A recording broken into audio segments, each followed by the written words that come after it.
Bismillahirrahmanirrahim. Assalamualaikum warahmatullahi wabarakatuh. Alhamdulillahi ala ihsanih wa syukru lahu ala taufiqihi wa amtinanih. Ashhadu an la ilaha illallah wahdahu la syarikalah ta'ziman li sya'nih wa ashhadu anna sayyidana Muhammadan abduhu wa rasuluhu ad-da'i ila ridwanih. Allahumma salli wa sallim wa barik ala sayyidina Muhammadin wa ala alihi wa ashabihi wa ikhwanih. Amma ba'd, jemaah yang dimuliakan Allah Subhanahu wa taala. Alhamdulillah, pada hari ini kita sudah memasuki hari yang ke-20 di bulan Ramadan. Artinya kita sudah melewati 2/3 dari bulan Ramadan ini. Tentunya kita dengan sadar memahami dan tahu bahwa sebelum bulan puasa kita bebas makan, minum di siang hari, di malam hari, bahkan melakukan hubungan suami istri. Kita bisa melakukan apapun ya yang halal itu. Di siang hari kita bisa makan, minum dan dengan seenaknya, dan modelnya apapun, kita sadar bahwa itu kita bisa melakukannya sebelum masuknya bulan Ramadan, di siang hari maupun di malam hari. Tapi ketika diumumkannya masuknya tanggal 1 Ramadan, kita di siang hari yang tadinya sebelum masuknya Ramadan kita bebas makan dan minum yang halal di siang hari, tiba-tiba kita menahan diri untuk tidak makan dan minum dan melakukan hubungan yang halal di siang hari. Dan begitu seterusnya sampai ketika waktu azan maghrib dikumandangkan, yang tadinya tidak boleh di siang hari kembali halal untuk kita konsumsi di malam hari. Begitu seterusnya sampai akhir Ramadan. Kemudian pada tanggal 1 Syawal di hari Id, kita justru tidak boleh melakukan puasa di siang hari. Bahkan ketika kita melakukan puasa itu adalah pelanggaran, haram untuk melakukan puasa, padahal itu ibadah. Justru yang kita lakukan, cara taqarrub kita, mendekatkan diri kita kepada Allah Subhanahu wa taala di hari Id itu adalah makan dan minum. Makan dan minum, di mana sebelumnya taqarrub kita kepada Allah adalah dengan puasa. Di hari raya taqarrub kita kepada Allah Subhanahu wa taala dengan cara makan dan minum dan menikmati karunia Allah Subhanahu wa taala. Ini apa artinya jemaah?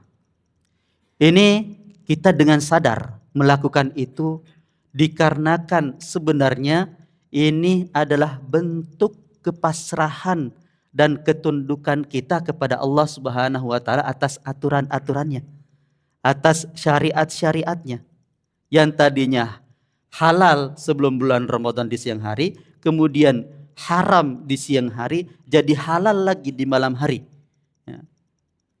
Ini kita melakukan itu semuanya karena betul-betul tunduk dan pasrah kepada Allah Subhanahu wa taala atas aturan itu. Jadi pelajaran dalam puasa ini adalah mengajarkan kepada kita akan ketundukan dan kepasrahan, bukan sekedar teori lagi, tapi ini praktek dan bukti nyata akan ketundukan kita kepada Allah Subhanahu wa taala. Jadi jemaah yang dimuliakan Allah Subhanahu wa taala, momentum puasa ini kita ketundukan dan kepasrahan kita jangan pada sekedar puasa saja. Kita amalkan itu, praktekkan itu di luar puasa.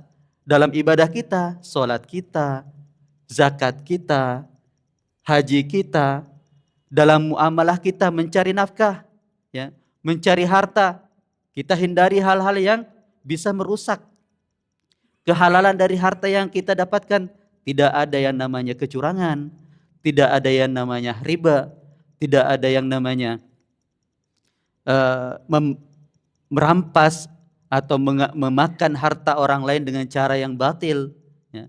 Tidak ada tipu menipu, gharar di situ, tidak ada kezaliman.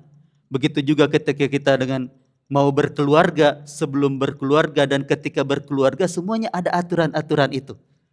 Dan belajar dari puasa ini sebagai seorang muslim selayaknya ketundukan dan kepasrahan kita kepada Allah Subhanahu wa taala dalam aturan-aturan itu bukan hanya pada puasa saja, tapi dalam seluruh lini kehidupan kita yang kita buktikan itu, kita praktekkan itu sebagai bentuk istislam, kepasrahan kita dan ketundukan kita yang totalitas kepada Allah Subhanahu wa taala. Karena itu adalah hakikat Islam. Ya, hakikat Islam adalah al-istislamu at-tam wal khudu'ul kamil lillahi subhanahu wa ta'ala. Ketundukan, kepasrahan yang totalitas kepada Allah Subhanahu wa taala. Jemaah yang dimuliakan Allah Subhanahu wa taala, dalam hal kepasrahan ini dan ketundukan ini kita kepada Allah Subhanahu wa taala, tentulah dengan hati, diri dan anggota tubuh kita. Dalam riwayat Musnad Imam Ahmad rahimahullah, salah seorang sahabat yang bernama Muawiyah bin Haidah radhiyallahu taala anhu itu bertanya kepada Rasulullah sallallahu alaihi wasallam. Beliau mengatakan, "Mal Islam?" Apakah Islam itu ya Rasulullah? Rasulullah sallallahu alaihi wasallam menjawab, an yuslima qalbuka lillahi ta'ala wa an tuwajjiha wajhaka ila Allah ta'ala wa tusalliyas salatal maktubah wa tuaddiyaz zakatal mafruḍah. Kata Rasulullah SAW, Islam itu adalah engkau memasrahkan hatimu kepada Allah Subhanahu wa taala dan engkau hadapkan wajahmu kepada Allah Subhanahu wa taala, engkau laksanakan salat wajib dan engkau tunaikan zakat yang wajib itu. Jadi dengan hati, dengan diri, wajah kita dan dengan anggota tubuh kita yang kita kerahkan untuk bagaimana mengekspresikan kepasrahan dan ketundukan kita secara totalitas kepada Allah Subhanahu wa taala. Kenapa kita harus pasrah dan tunduk kepada Allah Subhanahu wa taala? Karena Allah Subhanahu wa taala Rabbul Alamin, Tuhan semesta alam yang mengatur dan yang memelihara dan tahu apa yang dibutuhkan oleh makhluknya. Kita, jemaah dimuliakan Allah Subhanahu wa taala, kalau kita sedang sakit, afanallahu wa muslimina minhu, kita datang ke dokter dan dokter memeriksa kita dan memberikan resep obat ya, dengan kadar tertentu dan waktu tertentu kapan kita harus minum. Kita dengan sadar seakan-akan tidak punya pilihan ya, kecuali mengikuti arahan dokter. Kenapa? Karena kepercayaan kita kepada dokter dan kepercayaan kita terhadap keilmuan dan pengetahuan yang dimiliki seorang dokter. Padahal kita tahu dia manusia biasa dan ilmu yang didapatkan, ilmu kedokteran yang didapatkan itu berdasarkan penelitian yang bisa jadi benar, bisa jadi salah, bisa jadi lupa, bisa juga tidak tahu. Tapi kita tetap mengikuti. Kita pasrah ketika dikasih obat, kita minum itu. Nah, ini kepada manusia yang kita tahu betul bahwa ini dia tahu kita lagi sakit apa, obatnya apa. Nah, bagaimana dengan ketundukan dan kepasrahan kita kepada Allah Subhanahu wa taala yang bahkan ya dia Allah Subhanahu wa taala lebih tahu daripada kita sendiri dari apa yang kita butuhkan. tentunya lebih utama untuk kita pasrahkan hidup kita, ya, diri kita kepada Allah Subhanahu wa taala. Jemaah yang dimuliakan Allah Subhanahu wa taala, yang berikutnya bahwa ketika kita tunduk dan pasrah mengikuti apa yang Allah Subhanahu wa taala aturkan untuk kita dan kita penuhi panggilan tersebut, itu adalah bentuk kepasrahan kita kepada Allah Subhanahu wa taala dan akan mendapatkan kehidupan yang baik. Allah Subhanahu wa taala berfirman dalam surat Al-Anfal ayat 24, Ya ayyuhalladzina amanu istajibu lillahi war rasuli idza da'akum lima yuhyikum.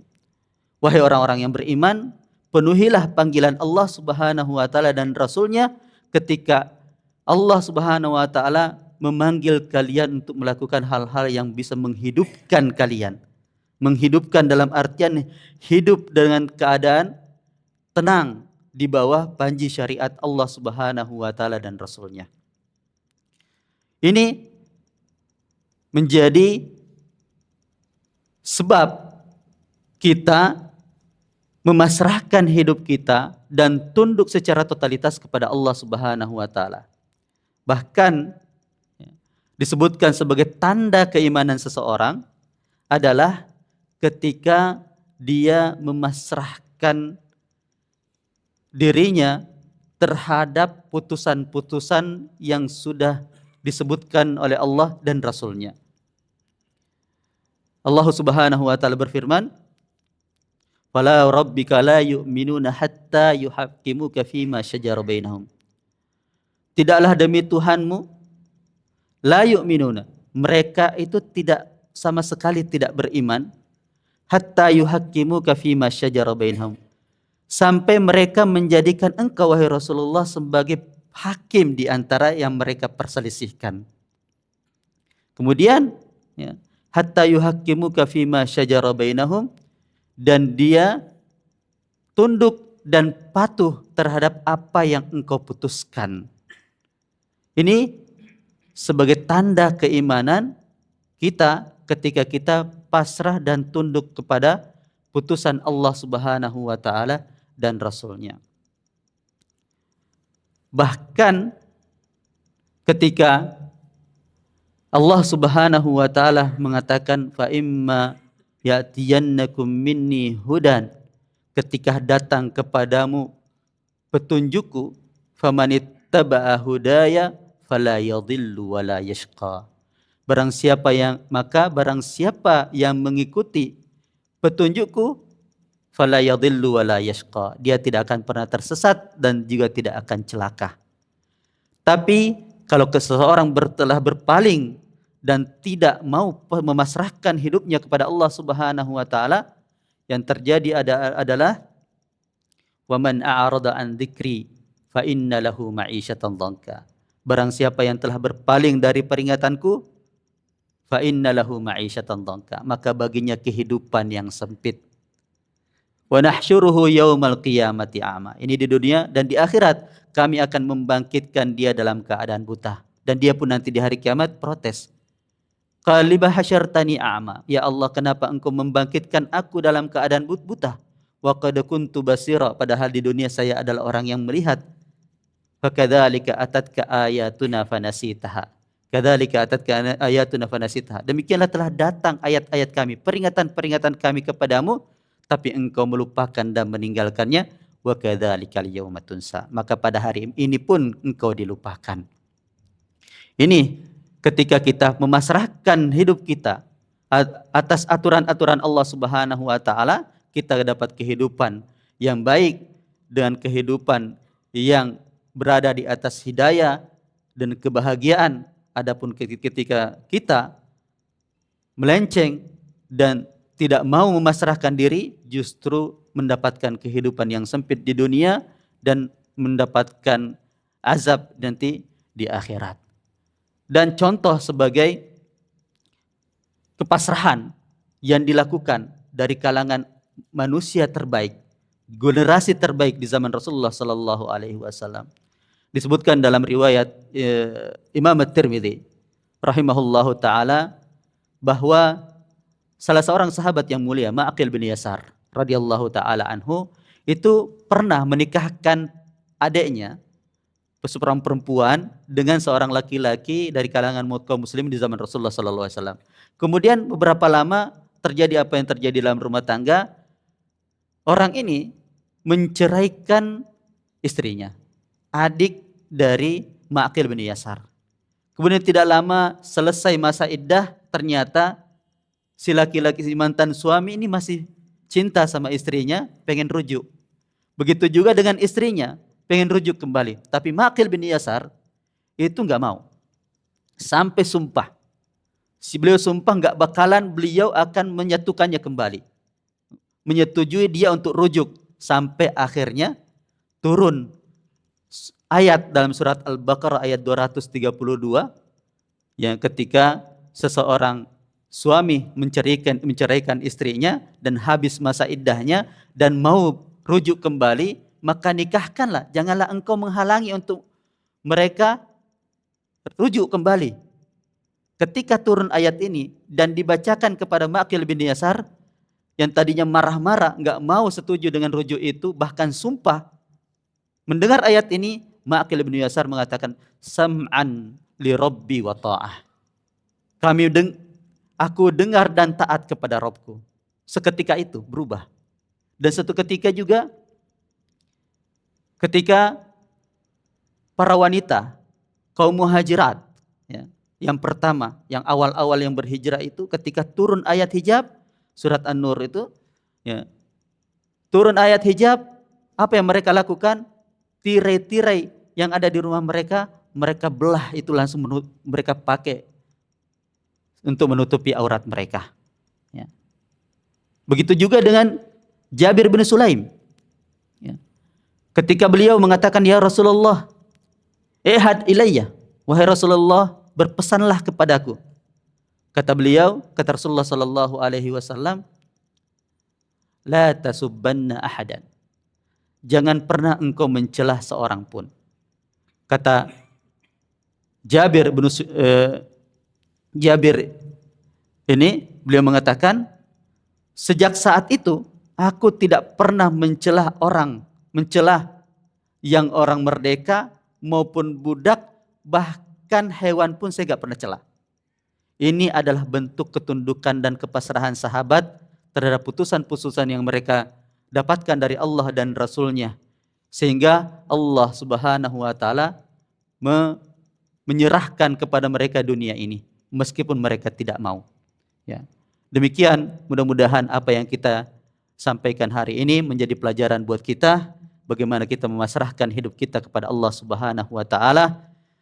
Subhanakallahumma bihamdika asyhadu an la ilaha illa anta astaghfiruka wa atubu ilaik. Wassalamualaikum warahmatullahi wabarakatuh.